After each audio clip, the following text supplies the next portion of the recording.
Hello, viewers. Welcome to part 13 of the Smart Mobility Revolution. I'm Kevin Borras, joined as ever. I don't know if you can see in the same way I can. On my left is Bob McQueen, rather than above me. Bob is one of the authors of a new body of knowledge called the Smart Mobility Revolution, along with Amar Safi and Shafir Al-Khaili from the Ministry of Energy and Infrastructure Development in Dubai. This 16-chapter body of knowledge, not just a book, there's audio content, there's educational content and video as well, will be published towards the end of the year. But there are 16 chapters, and we are now going to be talking about chapter 13, which looks at modes of mobility. So we've been talking now for obviously previous 12 episodes about smart mobility and what it is and why it's a revolution and what smart cities are for and who uses them. In terms of the actual transport, in terms of being mobile, what modes are we actually talking about so the viewers and listeners can actually have maybe a better, clearer understanding of the notion of smart mobility? Well, two things on modes, Kevin. First of all, there are individual modes, but also as part of smart mobility, the modes need to be coordinated better than we've done in the past. So part of it is connectivity, part of it is individual modes. The new modes include micromobility, electric scooters, electric vehicles, pick up and use cars using a smart card. Pedestrians are an old mode being reinvented. We're making better use of pedestrian capabilities. We're detecting pedestrians better and making a better allowances for them at traffic signals. But the key is on smart mobility. How do you stick the modes together? For Mm. example, if I take a spontaneous travel decision to go from my home to downtown, then the easy way out is just to use the car. I don't have to think about it other than where I'm going to park. I just get in the car and drive. Whereas if I had the ability to find choices and the choices were linked together, then I would have more options that may be more environmentally friendly and Yeah. maybe more efficient in terms of reducing congestion. So is it a case of, however, you say about finding mobility options, is it more a case of those options finding you, though? It could be. If you were a private sector mobility provider, you would want to push information to travelers pretty much the way you would sell people using advertising and marketing right now. Typically, conventional public sector transportation agencies are not that good at marketing. They typically use public money to provide services, Yeah. but don't spend a lot of effort in connecting people's needs to the services. I mean, I'm not. That's maybe an oversimplification because transit agencies and toll road operators have a relationship with customers that Mhm. involves that kind of mechanism. But you're right, pushing information to you and also making it easy. It might still be pull. It might still be me uh, pulling the information, but you're going to make the information easy for me to access so Yeah. that I'm encouraged to take a different decision. And a lot of this is about better decision making and decision quality. Information requires you get the right information in the right place at the right time.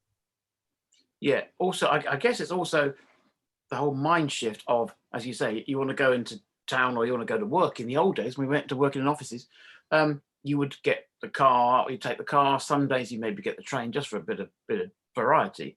But with smart mobility, you could go to work and come back from work. Those 10 journeys could be made in 10 completely different ways, different Right. routes on different methods, different forms of transport. It's getting people used to the idea that maybe they aren't going to go in the car every day. Maybe they won't go on the train every day. One day they'll be encouraged to cycle and get the train. One day get the tram and the bus or whatever. If you live where I live, that's all those things are possible. But if you live in, in a remote part of, I think you're in France, a remote part of France, where there isn't those options, Right. what are the options available? If there's maybe one bus every 3 or 4 hours, and is driving seems to be the only option. So what other modes are there for people who are not living in cities?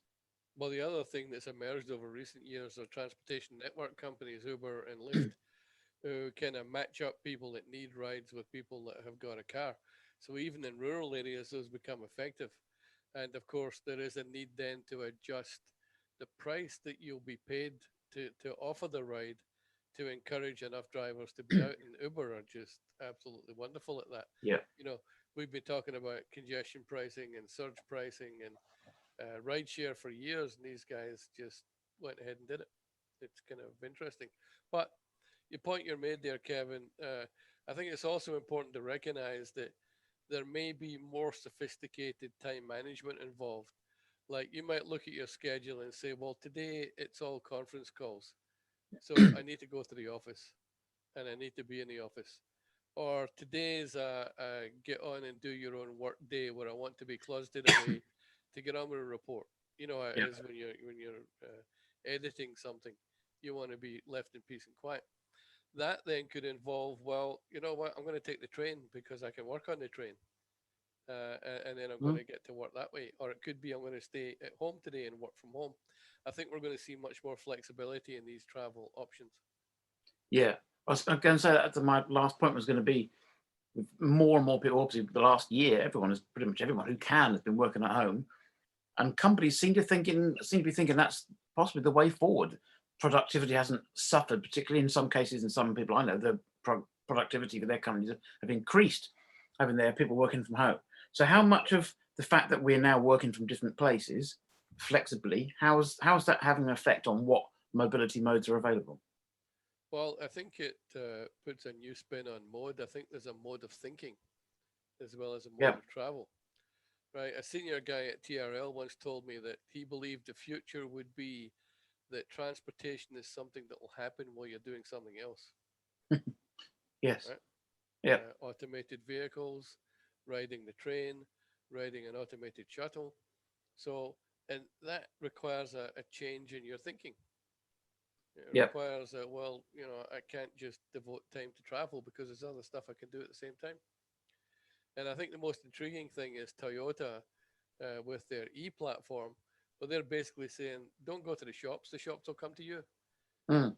You know, Yeah. an automated vehicle, you want to buy a pair of sneakers, an automated vehicle will appear with a whole range of sneakers for you to try on and look at them and, get the experience, and then you buy them with an electronic payment system.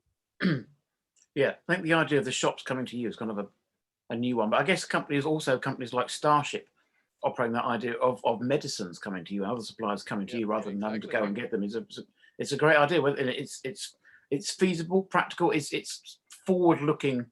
Authorities need to actually realise that Right. that is what it's for, and there's married off with the danger inverted commas to the public of knocking people over all over. It's just a mindset change, isn't it? If that's how things are going to be in the future. It's not been done like that before, isn't how we should be thinking. For example, we know that paratransit services sometimes are inefficient because they end up picking up three or four people from the same neighborhood to take them to the same medical facility. What if the dialysis unit would come to you? What if the MRI would come to you? Yeah. Ways to make things more efficient and an enhanced user experience. You're not well. Stay at home. We'll bring the stuff to you. Yeah. No, that's perfect, isn't it? It's a perfect example of mobility modes are available. So, Bob, thank you for your time as ever. Join us shortly for episode 14 of our 16-part summary and preview of the smart mobility revolution. We'll be talking about policy and strategy. So join us again soon. Thank you. Okay, stop recording.